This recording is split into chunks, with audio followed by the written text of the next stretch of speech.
La hora ha llegado. Glorifica a tu Hijo para que también tu Hijo te glorifique a ti. Como le has dado potestad sobre toda carne para que dé vida eterna a todos los que le diste. Y esta es la vida eterna, que te conozcan a ti, el único Dios verdadero, y a Jesucristo, a quien has enviado. Oremos. Bendito Dios, gracias por esta bendición tan grande que nos has otorgado en la mañana de hoy.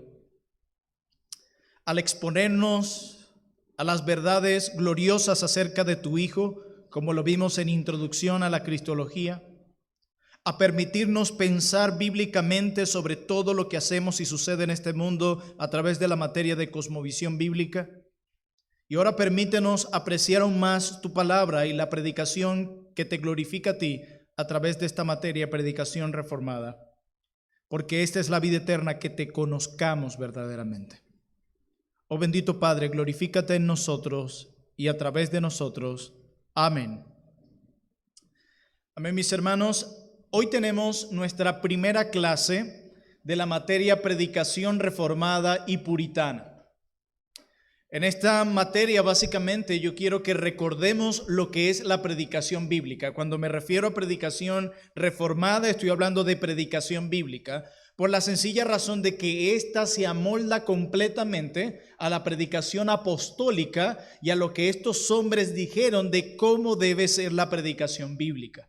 Es por eso cuando digo predicación reformada es igual a predicación bíblica. Cuando uso este término me estoy refiriendo a la predicación bíblica, aquella predicación que se amolda a la palabra de Dios y aquella predicación que los apóstoles expusieron y de que determinaron cómo se debe hacer. Por ejemplo, cuando nosotros vemos las cartas del apóstol Pablo, vemos una predicación bíblica allí, cómo debe ser, centrada en Dios, centrada en Cristo. Cuando ellos toman las verdades del Antiguo Testamento, las usan en su contexto y ponen a Dios en su lugar alto y también al hombre en su lugar.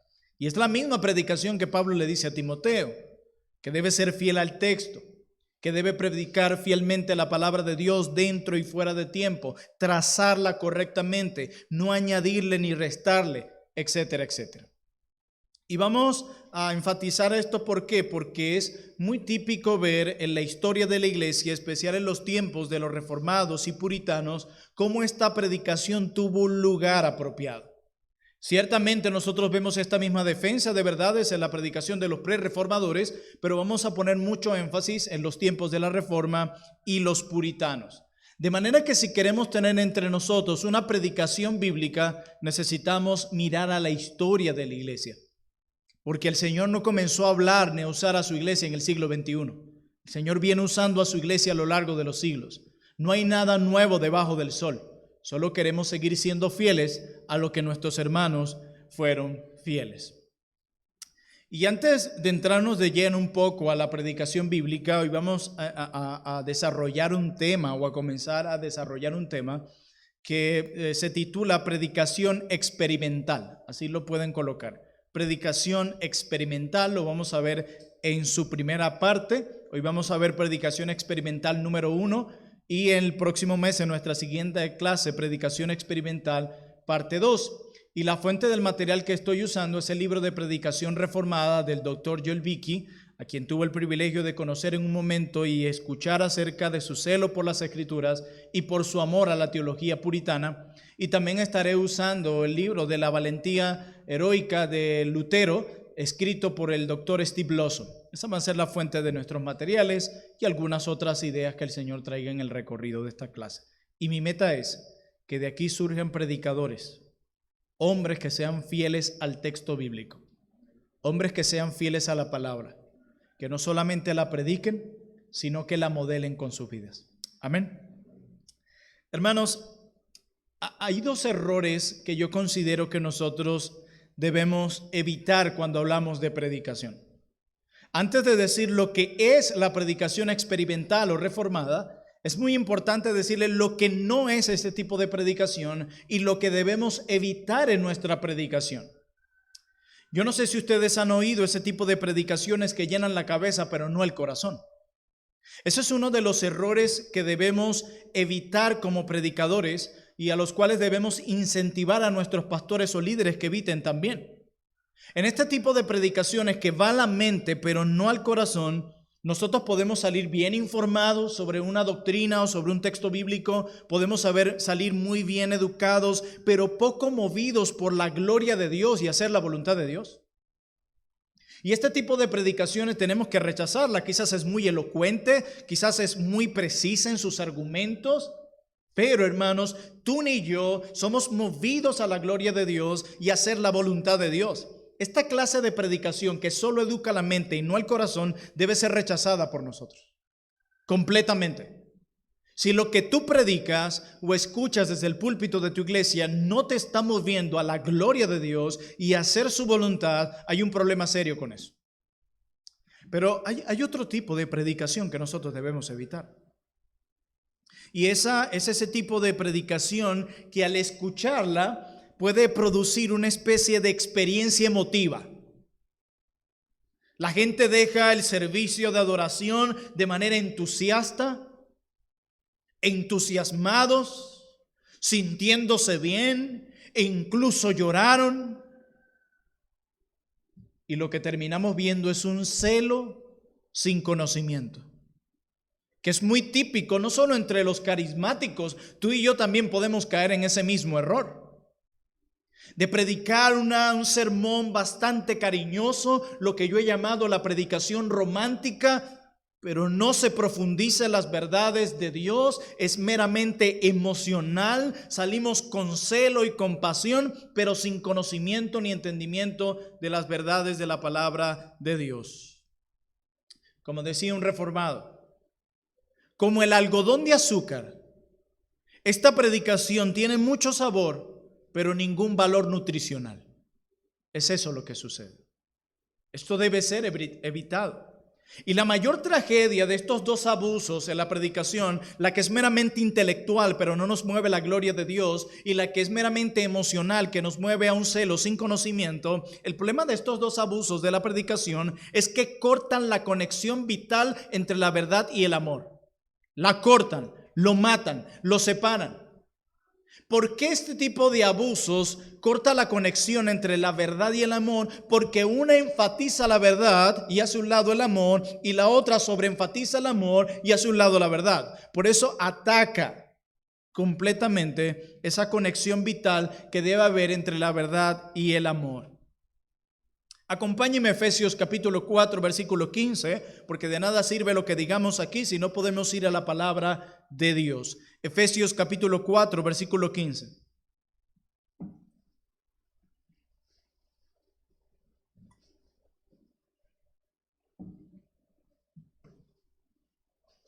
Estas son las palabras del apóstol Pablo, inspirado por el Espíritu Santo de Dios. Efesios capítulo 4, versículo 15. Mira lo que dice Pablo, y sé que muchos hemos leído este pasaje, pero lo tenemos muy poco en cuenta en algunos momentos. Dice Pablo, pero hablando la verdad, número uno, ¿cómo? ¿Con qué dice? En amor. ¿Ven la conexión? Verdad y amor. ¿Qué sucede según Pablo cuando hablamos la verdad del amor, según ese texto? Crecemos ¿en quién? En Cristo, en Él, en todas las cosas, que es la cabeza, la máxima autoridad de la iglesia, es decir, Cristo. Yo no sé si ustedes pueden ver rápidamente el texto y préstenme atención acá. No sé si pueden ver rápidamente el texto. Y la idea de Pablo es, él dice, solo va a haber crecimiento en Cristo cuando la verdad se proclame con el amor. Si tu sermón o tu predicación es meramente académica, intelectual, que solo llega a la mente pero no pasa al corazón, no te mueve a la gloria de Dios ni a hacer la voluntad de Dios, no hay crecimiento. Eso dice Pablo. Si es meramente emotiva, apasionada, que te mueve un celo sin entendimiento e incluso un quebrantamiento con lágrimas, pero no hay una profundidad de las verdades de Dios, si este amor no se conecta con la verdad, Pablo dice, tampoco hay crecimiento. Y es allí donde podemos entender por qué muchos cristianos no crecen. porque la verdad se sobreenfatiza y se hace a un lado el amor. O el amor se sobreenfatiza y se hace a un lado la necesidad de profundizar en la verdad. Y Pablo dice, un creyente va a crecer cuando la verdad y el amor estén juntas. Si eso no está pasando, no va a haber crecimiento en el alma de nadie, por más intelectual, por más elocuente, por más apasionada, por más emotiva que pueda ser una predicación. No va a haber crecimiento. Y allí el problema de muchos hoy, por lo cuales son muy buenos intelectualmente hablando y dominan temas muy fácilmente o muy emotivos con respecto a las cosas de Dios, pero no hay crecimiento porque han hecho esta separación entre la verdad y el amor. Y con respecto a esto quiero decir algo más. No es solo que necesitemos tanto la verdad como el amor. El punto es que la verdad evangélica no ha alcanzado su meta hasta que produce amor. ¿Escucharon eso? La verdad evangélica, por muy consistente y muy bien argumentada que esté, no ha alcanzado su meta para lo cual fue diseñada si no produce amor. No ha alcanzado su meta. Has fracasado si la verdad que has comunicado no produce amor. Hemos fracasado si eso no sucede. La predicación experiencial o experimental reformada tiene una cualidad y es que no es meramente estética, que eso es lo que sucede con las anteriores. Solo van a lo externo, no llegan al corazón, no llegan a lo profundo del alma, no cumplen su meta principal. Es eso lo que diferencia este tipo de predicaciones de la predicación reformada o experimental, que la predicación reformada no es meramente estética, haciendo que la gente se aleje pensando un domingo, wow, qué hermosa idea. Bueno, me gustó, de verdad, interesante la manera en cómo hablas el tema, muy bien apasionado, bien desarrollado, usas términos que yo ni siquiera conocía, interesante. No, la predicación reformada no es meramente informativa, impartiendo conocimientos sobre la Biblia y la teología y ya.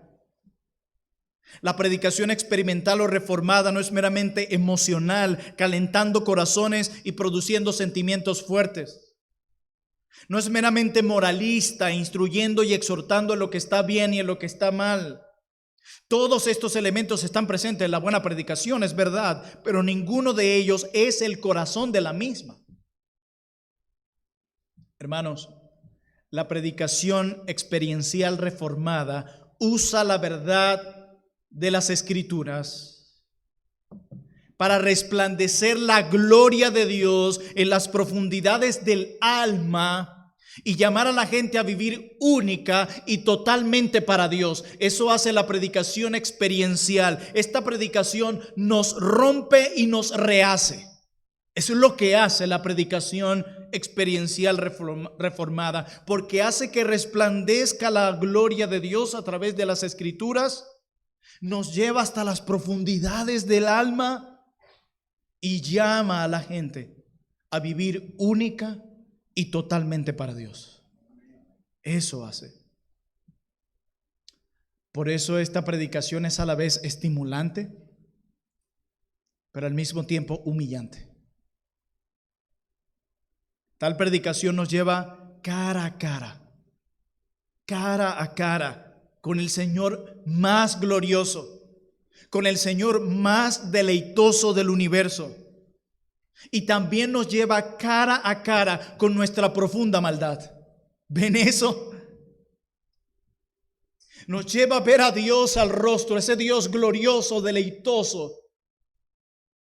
Y al mismo tiempo nos lleva a ver lo malo que somos y lo necesitados que estamos de la gracia de ese Dios glorioso y deleitoso. Eso hace esta predicación. Por tal predicación, el santo Dios se une a los hombres pecadores de corazón a corazón con una palabra de gracia que fue comprada por la sangre de Cristo en la cruz, quien apaciguó la ira de Dios, quien nos otorgó a su justicia y por sobre todo, como dice Pedro en su primera carta, quien nos acercó a Dios. Cristo nos ha dado lo mejor, a Dios mismo.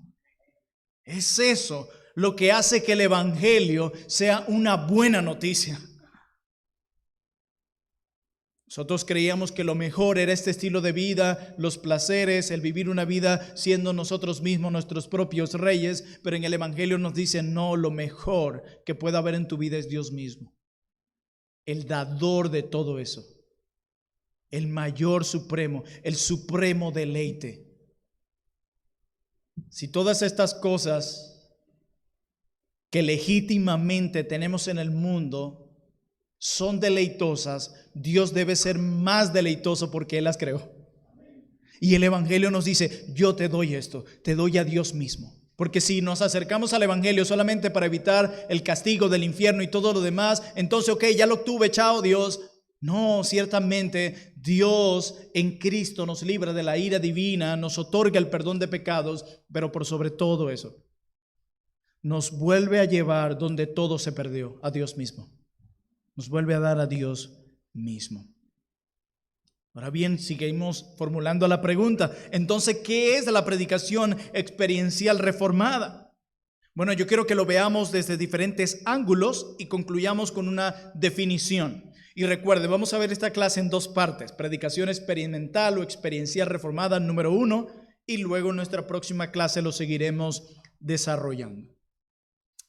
Antes de dar algunas características de la predicación experiencial, yo quiero decirles que hombres como Juan Calvino, uno de los reformadores del 1500, hablaron del cristianismo experimental, y eso lo pueden anotar. Cristianismo experimental. ¿Por qué esto es importante? Porque va muy relacionado a la predicación experimental. Calvino, en un momento, él parafrasea el Salmo 27:9 y él lo hace con estas palabras, citando el Salmo 27:9. Hazme experimentar de verdad que has estado cerca de mí. ¿Escucharon eso? Nuestra versión de Reina Valera dice algo muy similar, pero la idea es la misma. Dice, hazme experimentar, dice la Escritura. Hazme experimentar de verdad que has estado cerca de mí, Dios. Y déjame ver claramente tu poder para salvarme. ¿Ven eso? Ese es el conocimiento experimental que lo coloca él en el Salmo 27:9, usándolo en otra versión y parafraseándolo. Hazme experimentar de verdad que has estado cerca de mí. Eso es cristianismo experimental. Y luego comenta, hay que observar la distinción entre el conocimiento teórico derivado de la palabra de Dios y lo que se llama el conocimiento experimental de su gracia. Hay una cosa es muy diferente a la otra.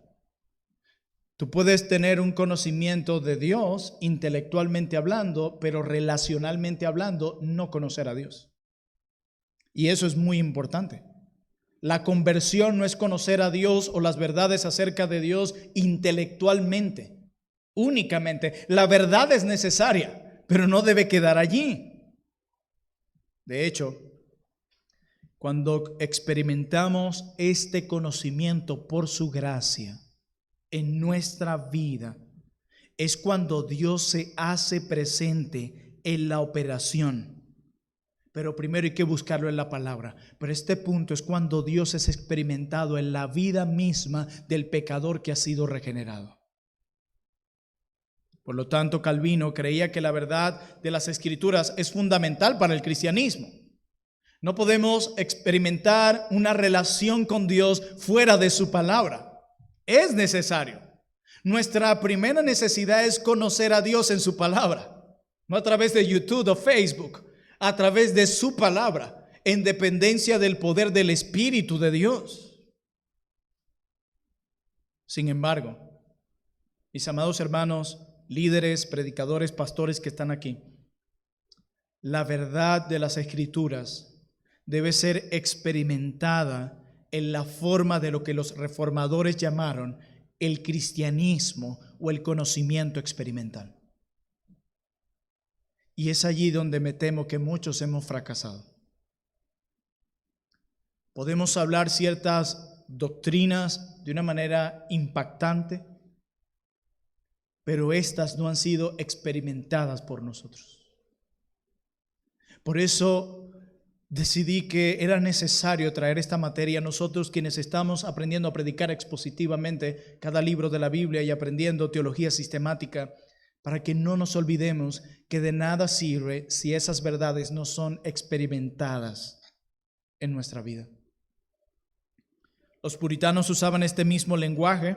Por ejemplo, el puritano William Perkins del 1558 dijo que el conocimiento espiritual de Dios consiste en un conocimiento experimental de la muerte y de la resurrección de Cristo, un conocimiento eficaz y vivo que obra en nosotros nuevos afectos e inclinaciones.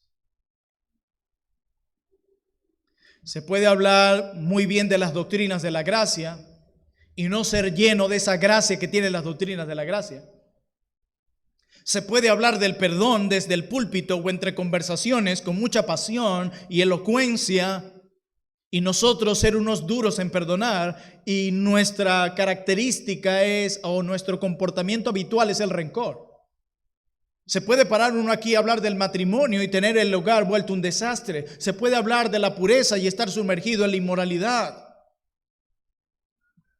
Se puede hablar de teología sin haber sido impactado por esa teología. No importa cuánto la defiendas, con cuánta pasión, pero si no has experimentado eso en tu propia vida, todo ese conocimiento en el día del juicio no te salvará, sino que te condenará. Será todo lo contrario. La palabra experimental viene de la raíz latina que significa probar. No es sencillamente tener un buen plato de comida enfrente y emocionarnos con sus colores o con los jugos que corren por ese alimento, sino que realmente va a traer beneficio a tu cuerpo cuando es degustado, cuando es probado, cuando está dentro de ti. Es cuando los nutrientes que tiene ese alimento se repartirán en tu cuerpo y cumplirán su función. El conocimiento teológico debe ser experimentado. La predicación debe ser experimentada. De lo contrario, no estamos conduciéndonos bíblicamente. No importa si eres una Biblia andante, un libro de teología sistemática andante, un libro de historia de la iglesia andante. Si ese conocimiento no está siendo experimentado en tu vida en dependencia de la gracia de Dios, mejor guarda silencio. Mejor guarda silencio. Muchas de las personas hoy son convencidas y siguen a hombres que solo son elocuentes, pero que en su estilo de vida son un completo fracaso. Las verdades que proclaman no son su verdad, en el sentido de que no han hecho parte, no han sido impregnadas en su propia vida. Es como un ministro que se para a hablar desde el púlpito del perdón, pero él no hace nada cuando sus miembros viven en rencor. O cuando nos paramos a hablar del gozo y de la alegría en Cristo y somos un témpano de hielo. No somos más que hipócritas y somos así. En ese púlpito no hay una predicación bíblica ni experimental, solo teórica, académica, pero no experimental. Lo que él predica no concuerda con lo que está pasando en la iglesia o lo que sucede en su propia vida y en su propio hogar. No concuerda. Eso es hipócrita y debe ser rechazado. Y un hombre así va a hacer mucho daño a todos aquellos que tenga a su alrededor. Mucho daño, mucho daño. La predicación experimental enfatiza la necesidad de conocer las grandes verdades de la palabra de Dios por experiencia personal. Por experiencia personal. Si estamos hablando del arrepentimiento, nuestra propia vida debe ser caracterizada por el arrepentimiento. Si estamos hablando de la diligencia, nuestra propia vida debe verse esa diligencia. Eso es lo que hace o lo que debe suceder con las verdades que conocemos. Pero también este tipo de predicación pone a prueba nuestra experiencia personal por medio de las doctrinas de la Biblia. Evalúa cada una de nuestras experiencias. No nuestras experiencias son las que evalúan la Biblia, es la Biblia la que debe evaluar nuestras experiencias. Esta predicación reformada y experimental lleva la verdad al corazón para iluminar quiénes somos. ¿Quiénes somos nosotros? Esta verdad va al corazón también para ver dónde estamos con Dios. Esta predicación lleva la verdad al corazón para mostrarnos dónde necesitamos ser sanados, dónde estamos quebrados. Eso hace esta predicación. Y esta predicación, cuando va de la verdad al corazón, también nos indica a dónde tenemos que ir. Eso hace esta predicación. Hermanos, como decía el doctor Vicky, la predicación experiencial reformada explica cómo deben ir las cosas en la vida cristiana, presentándonos el ideal de Romanos capítulo 8. Este tipo de predicación experiencial reformada nos muestra dónde están las luchas cristianas, presentándonos la realidad de Romanos capítulo 7. Y la meta final de esta predicación experiencial es el reino de la gloria de Dios, mostrándonos el optimismo y la esperanza que hallamos en Apocalipsis capítulo 21 y 22. Este tipo de predicación llega a la gente donde están en las trincheras y les da tácticas y esperanzas para la batalla. Muchos predicadores hoy le dicen a su audiencia lo que tienen que hacer, pero no cómo deben hacerlo. Haz esto, haz aquello, este es tu deber, apártate de esto, haz aquello. Y suena, wow, este hombre cuán temeroso de Dios. Pero si tú no le dices a las personas a dónde encontrar fuerzas para esa gran batalla, cómo hacerlo, los has matado porque ahora has puesto una carga mayor sobre sus hombros. Y hoy quiero destacar para culminar dos características de la predicación experiencial, y en nuestra próxima clase seguiremos hablando de ellas. Y la primera característica de la predicación experiencial o reformada es que es discriminatoria. Así es, discriminatoria. Y no me refiero a la discriminación por el color de piel o el origen étnico, no estoy hablando de eso. Tampoco estoy hablando de ninguna forma de intolerancia u odio, no me estoy refiriendo a eso. La predicación discriminatoria tiene como objetivo distinguir, aquí el punto de ella, tiene el objetivo de distinguir al cristiano del no cristiano. Eso es lo que hace, por eso es discriminatoria. Tiene la tarea, el objetivo de distinguir al cristiano del no cristiano. ¿Con qué propósito? ¿Para qué hace esto? ¿Para aplastarte y dejarte en la culpa? No, para que la gente pueda diagnosticar sus propias condiciones y necesidades espirituales. Examinaos a vosotros mismos a ver si estáis en la fe. Eso está en la palabra de Dios. No lo inventó Calvino, ni Spurgeon, ni ninguno de los puritanos. Eso está en la palabra de Dios. Aquí en la predicación experimental, que es discriminatoria, el predicador tiene una labor importante. ¿Cuál es? La de aplicar la verdad bíblica al corazón de sus oyentes. ¿Para qué? ¿Con qué propósito? Bueno, para ayudar a sus oyentes a probar si pertenecen a Cristo y si tienen su espíritu, tal cual como lo establece Romanos capítulo 8, versículo 9 y segunda carta del apóstol Pablo a los Corintios, capítulo 13, versículo 5. Eso hace la predicación. Las personas cuando vienen y escuchan la predicación, no venimos a darles algodón de azúcar como lo vimos al principio. No venimos a darle lo que ellos quieren o a que se sientan cómodos. Ciertamente no venimos aquí a poner a la gente una carga de conciencia solamente. Venimos a honrar a Cristo y a guiarlos a Cristo. Pero para eso es necesario que primeramente ellos prueben si pertenecen a Cristo y si tienen el Espíritu de Dios. Eso debe hacer la predicación. Tal predicación nos enseña que a menos que nuestra religión sea genuinamente experimentada, no meramente conocida. Por eso quiero hacer una distinción, porque hoy muchos jóvenes reformados, hermanas reformadas, pastores reformados, de lo cual nosotros no estamos exentos y cometimos muchos errores también sobre esto, pensamos que esto solo se trata de hablar de verdades. No, esto va más allá. Eso sería muy simplista si solo esto se tratara de conocer verdades. No, el cristianismo bíblico y reformado se trata de experimentar esas verdades. ¿Por qué? Porque si no hemos experimentado las mismas verdades que proclamamos, pereceremos. Como bien decía un puritano, ay de aquellos que van cargados de sermones al infierno.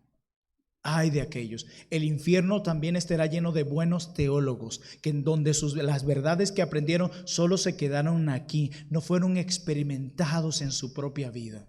¿No me crees? Mira Hebreos 6, mira Judas y puedo seguir la lista. Hermanos, obviamente la experiencia misma no nos salva, pero el Cristo que nos salva debe ser experimentado personalmente como el fundamento de nuestra esperanza eterna. Así debe ser experimentado. Cristo y solo Cristo es el fundamento de mi esperanza eterna, tal cual como le enseña Mateo capítulo 7, versículos 22 al 27. Pero para ello mi predicación debe contener este elemento esencial, ser discriminatoria en este sentido. Pero en segundo y último lugar, debe ser aplicable. Así es. No solo la predicación experiencial reformada es discriminatoria, sino que es aplicable. ¿A qué me refiero con aplicable?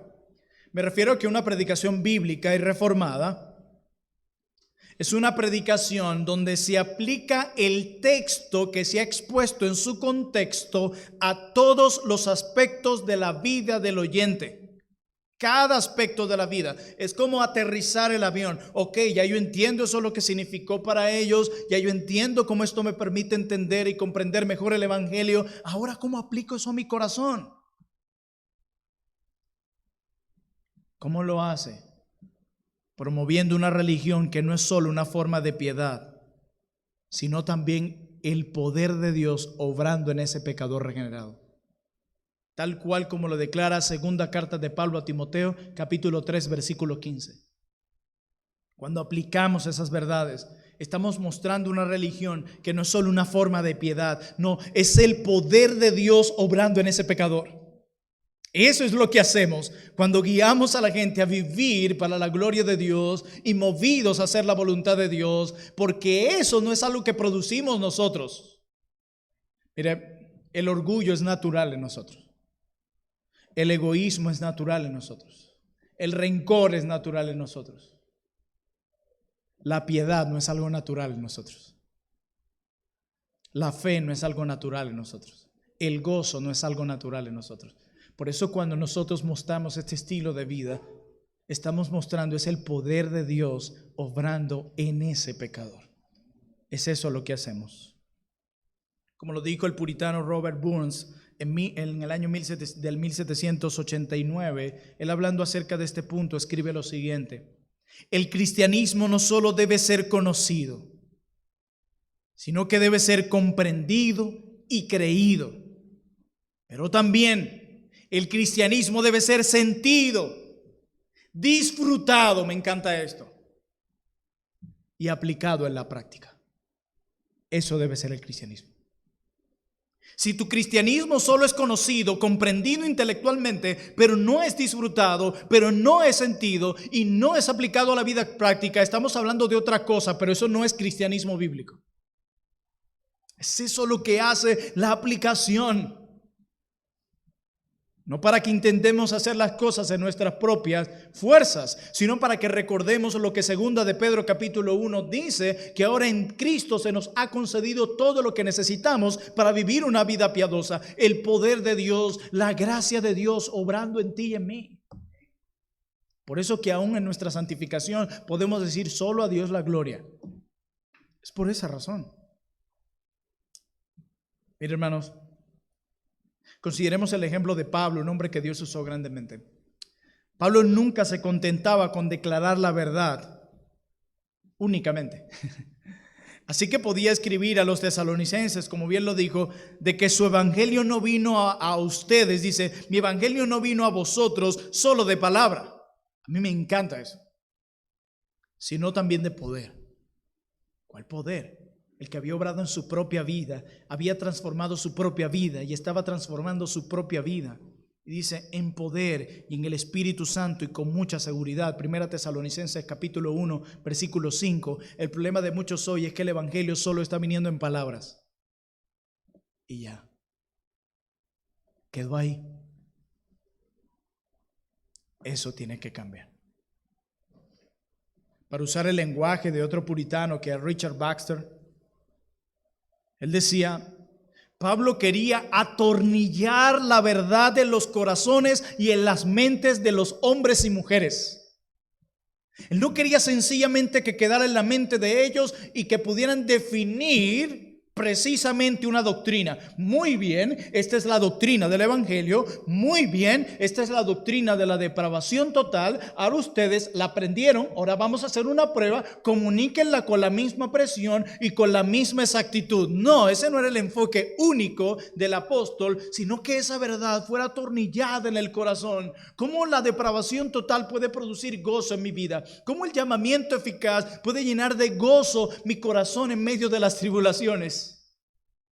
Y estamos hablando del tulip y las 5 solas, como si fueran las únicas doctrinas que saltó la reforma. No, la reforma impactó la eclesiología, la economía, la visión política, absolutamente todo. Tenemos una visión muy pequeñita de la reforma, pero andamos con un letrero grande, soy reformado. Olvidando algo, que los reformados y los puritanos eran hombres que reconocían sus debilidades y pecados. No sé si han leído El Valle de la Visión. Y su profunda necesidad de Cristo y de su gracia para avanzar. ¿Por qué? Porque ellos entendían la necesidad de que el conocimiento fuese experimentado. Baxter escribe, lo sigo citando, él dice, sería una pena para el corazón escuchar la excelente doctrina que algunos ministros tienen en sus manos, mientras que sin embargo la dejan morir en sus manos por falta de una aplicación cercana, por falta de una búsqueda cercana y viva de la vida. La dejan perder. Oye, qué bueno escuchar eso, cuánto te apasiona la teología y la doctrina. Qué bueno ver cómo no paras de hablar sobre esto. Pero dejas morir en tus manos toda esa verdad porque sencillamente esa no es tu realidad, porque no la has experimentado en tu vida.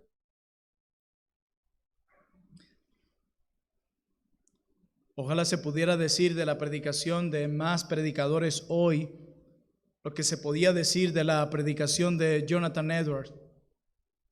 De la predicación de Jonathan Edwards se decía que toda su doctrina era aplicación y toda su aplicación era doctrina. Impactante. Muy bien, todo eso es interesante, pero ¿cómo lo llevo a mi vida? Algunos porque no saben cómo hacerlo. Algunos sencillamente porque ellos no aplican esas verdades a su vida. ¿Y qué pueden decirle a otros? Nada.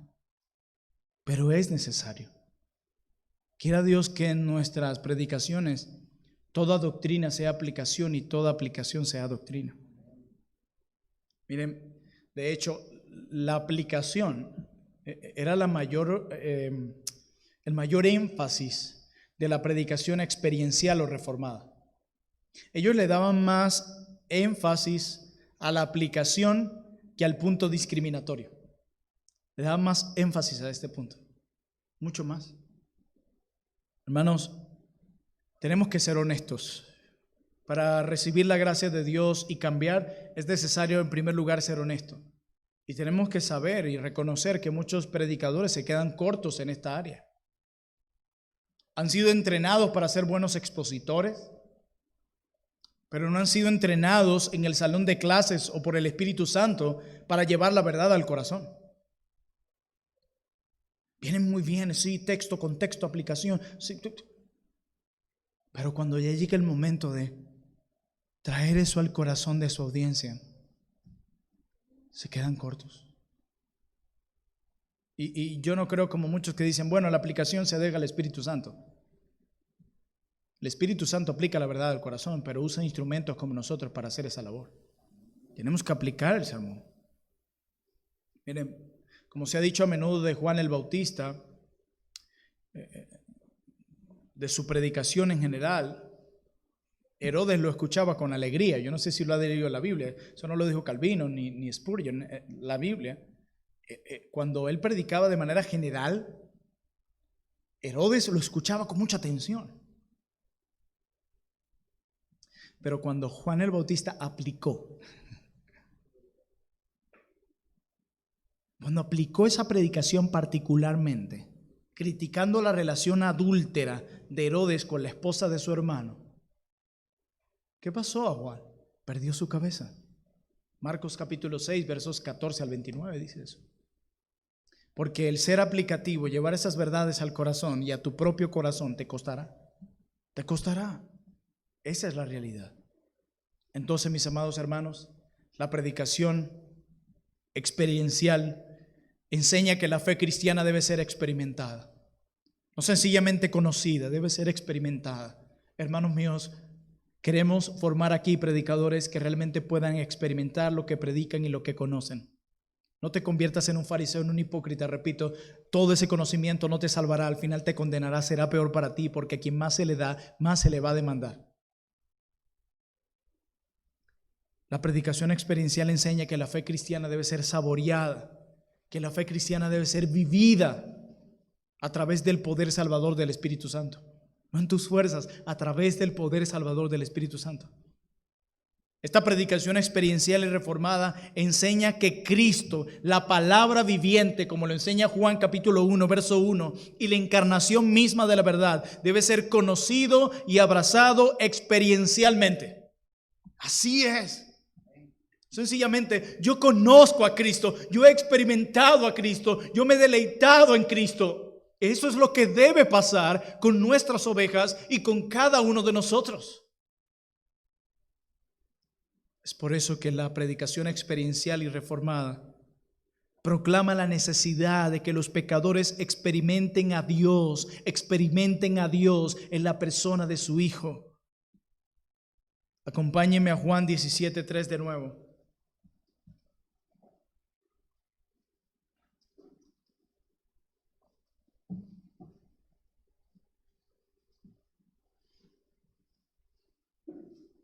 Oh, que Dios pueda ser experimentado en nuestras vidas, nuestros ministerios. Que no seamos solo bla, bla, bla. Hermano mío, si lo que usted habla no lo ha experimentado ni está dispuesto a experimentarlo, guarde silencio. Guarde silencio. Juan 17:3. Y esta es la vida eterna, que te conozcan a ti, el único Dios verdadero, y a Jesucristo a quien has enviado. ¿Y saben qué es interesante en ese texto? Que la palabra conocer allí en el griego, como en otras partes de la Biblia, no indica un mero conocimiento intelectual o casual, sino una relación profunda y verdadera. Lo que está diciendo Cristo, esta es la vida eterna, que experimenten por medio de la fe una relación profunda y verdadera con el único Dios verdadero y con Jesucristo a quien has enviado. Hermano mío que estás aquí, ¿es tu conocimiento meramente intelectual? ¿Tu cristianismo es experimental? Creo que un área o dos áreas donde esto se puede ver muy bien. Una es cómo nos comportamos cuando nadie nos ve. Y dos, la opinión que tienen de nosotros las personas que habitan con nosotros en nuestro hogar. ¿Tú quieres saber cómo es mi carácter? Mira mi hogar. Mira cómo respondo cuando estoy bajo presión. Míralo y sabrás si mi conocimiento es meramente intelectual o experimental. Y si nos hemos podido dar cuenta hoy que hemos fallado allí, ahí está la abundante gracia de Dios. Hay un gran manantial donde el pueblo de Dios puede lavarse allí, puede encontrar gracia, ánimo y esperanza para avanzar. Es muy importante, mis amados hermanos, que estamos aquí, que podamos examinarnos y guardarnos de un cristianismo y de una predicación que es meramente académica o meramente emocional, pero no experimental. Quiera Dios que el Cristo que predicamos sea experimentado, disfrutado y abrazado por medio de la fe. Guardémonos de hablar del gozo y ser unos témpanos de lleno. Guardémonos de hablar del perdón y promover el rencor. Guardémonos de hablar de la unidad y nosotros promover la división. Guardémonos de hablar del chisme y nosotros mismos andar murmurando los unos de los otros. Guardémonos de hablar de la oración y nosotros ni oramos. Hermanos, si tú no estás dispuesto a vivir una vida de oración, deja el púlpito. Déjalo. Guardémonos de hablar de las pasiones de la Biblia y de las verdades de la Biblia cuando nosotros mismos no somos regulares en nuestro devocional diario. Guardémonos de eso. Guardémonos de hablar de un Jesús que nosotros mismos no hemos experimentado. Quiera el Señor, y es mi oración, que podamos experimentar a Jesús, conocer a Jesús a través de una relación profunda, verdadera y eterna, porque solo así podrás decir definitivamente: Cristo es lo mejor. Cristo es lo mejor. Ruego al Señor que eso suceda en nosotros y que forjemos hombres que prediquen no solo de manera académica o emocional, sino de manera experiencial. Vamos a orar.